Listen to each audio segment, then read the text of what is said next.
প্রেমিক জয় গোস্বামী, তুমি আমাকে মেঘ ডাকবার যে বইটা দিয়েছিলে একদিন, আজ খুলতেই দেখি তার মধ্যে এক কোমর জল।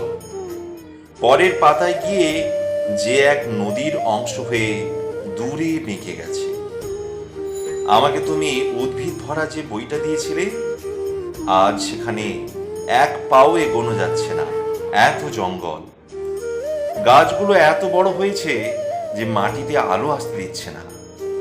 তুমি আমাকে ঝর্ণা শিখবার যে বইটা দিয়েছিলে, আজ সেখানে মস্ত এক জলপ্রপাত লাফিয়ে পড়ছে সারাদিন।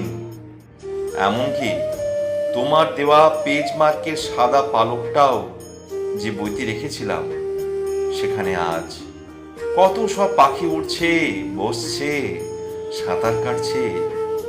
তোমার দেওয়া সব বই এখন মরুভূমি আর পর্বতমালা। সব বই আজ সূর্য, সব বই দিগন্ত। অথচ আজকেই যে আমার লাইব্রেরি দেখতে আসছে বন্ধুরা, আমার পড়াশোনা আছে কিনা জানার জন্য, তাদের আমি কি দেখাবো? তাদের সামনে কোন মুখে দাঁড়াবো আমি?